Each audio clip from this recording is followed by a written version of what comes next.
Babe.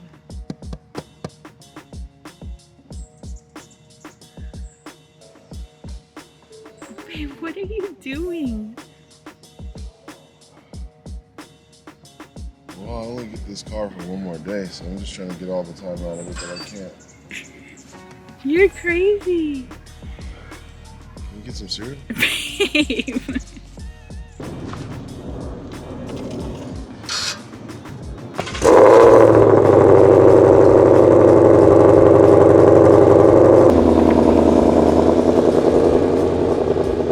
What's up, Red Team? Welcome back to the vlog. Today we got another great episode. A little birthday gift for myself. It's a rental though. I'm not even gonna cap in front of you guys. I'm just gonna be honest. And see, you know, if I wanna get one of these for the channel. So what we're doing today is we wanted to get some really nice photographs of the car. My girlfriend is a photographer. I'm also a photographer in my free time. Well, both of us are photographers in our free time. And so we wanted to come out here today and just shoot this thing up real quick.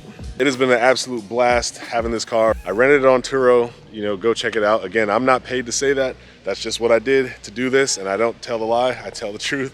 2020 GT500. Look at the meats in the back. These are some meaty tires, I think bigger than my Corvette had. I should just roll over to Fletcher Jones and get this guy a new plate. Somehow this was already like that when I got the car. But Fletcher Jones is right down the street.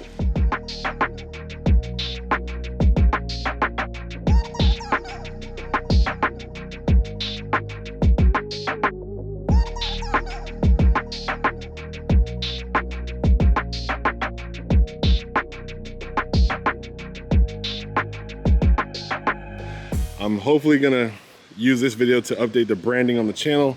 This is the best Mustang I've ever had on the channel, so I'm gonna try to squeeze every dime I can get out of this thing.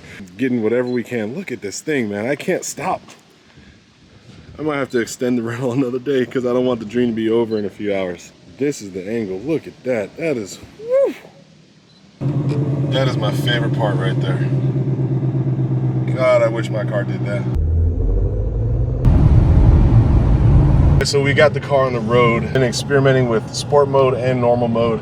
I think sport mode is probably the most fun that I've experienced.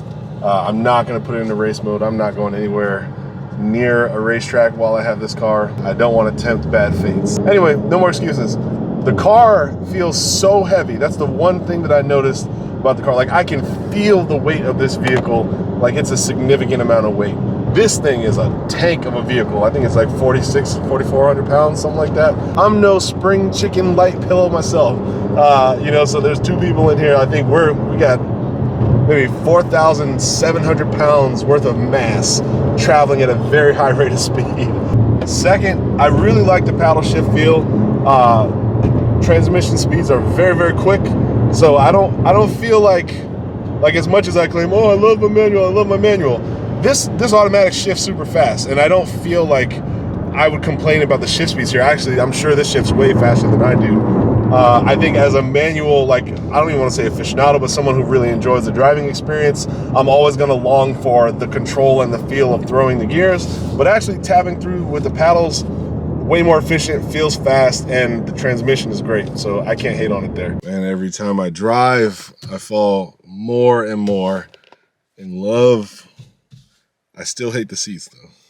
All right, I gotta come clean about the GT and the GT5, or the GT and the GT500. It's been, Jesus, 10 years for me on this channel about, and I've loved every moment of making car content. It's of all the YouTube stuff I've experimented with over the years or just had fun with or even committed to, cars was number one, motorcycles was number two, I would say photography was number three, rap was number four, video games number five. Like, I've done YouTube content in all those territories, but car content has always been the number one for me. And I think what I want to share is I watch a lot of other YouTubers, especially when I first came on YouTube in 2006.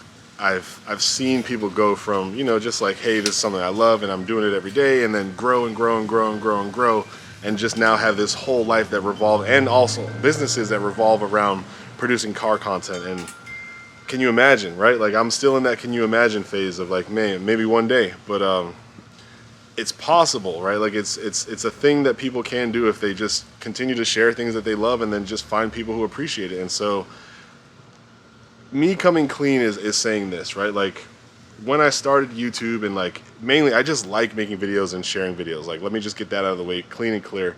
Obviously my car channel, I think I don't even have 600 subscribers yet in 10 years. So like if you want to talk about shit or get off the pot, like that's, but I'm not. Like that's why I'm saying it points to the dedication of the love of the, you know, I do it because it's fun, it's what I enjoy, and that's why I'm here. But when I look at 10 years and when I look at me coming back, like with a commitment coming back, it focuses on the one thing I needed to change. And that change was I would be committed, then I would like do something else and be committed and do something else. Maybe you blame that on ADHD, but I will say this, like I'm old enough now to kind of know that regardless of what I may consider like mental or chemical setbacks that people deal with, because I'm not the only one, I'm old enough to kind of know how it works. I'm old enough to know this game and to say that like the thing that I lacked was committed focus. Like I have focus, but it was the committed focus. It was the, who cares if you're working a lot, still make a piece of content. Who cares, you know, if you don't feel like you have money, find a way to make a piece of content. Who cares if you have to do it by yourself? Find a creative way to make a piece of content. And that's kind of the mode that I'm in now. And so me coming clean is, I never felt bad about my audience size. I never felt bad about, sometimes I would see comments, you should have way more, like that. I know it'll come when it comes, but I got to pay the toll, right? Like I got to put the money in before I cross that bridge. And so now I'm just saying to the audience that come hell or high water, clearly you've seen consistent updates. I'm in the frame of mind where I want to build, I want to grow, but I don't want to force it. Like I want people to find me who want to be here and see these cars grow, who want to see the smile on my face when I drive. And you know, I've gotten a lot older, but I'm still out here chugging. I'm still out here swinging at these pitches. So one day I will hit a home run, and maybe that day I'll come back to this video and thank myself for recommitting to the goal and staying on track.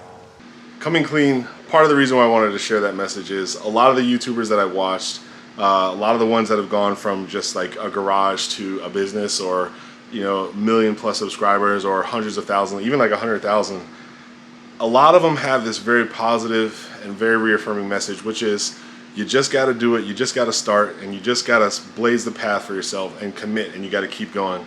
Don't compare your start to someone else's end and all kind of stuff like that. So I'm, you know, I've received the message I don't know how many times. Like I've always said, dang, like I would love to get to that point where like I can just have fun doing cool stuff with cars, taking photos of cars, doing videos of cars, and enjoying myself. And like the thing is, it's like it's not necessarily that I want the riches, right? It's not that I want money or anything like that. It's I want to enjoy what I love more, right? Like, does that make sense? I want to be able to do it more. I want to be able to do it in ways that I haven't been able to access so far in my life. And YouTube is one of the avenues that allows you to get there if you put in the work and if you put in the time. So I'm clocking in. Almost time to take the Turo rental car back, so I'm gonna get one quick little fun ride in before we take it back up to Los Angeles. These seats right here is what I'm talking about. If you got narrow waist, then fine, you probably won't care. But if you're a big dude, these things right here, like they're pretty bolstered, and there's something like pretty hard supporting it right there. These things are in your thighs, digging into the meats. Easy.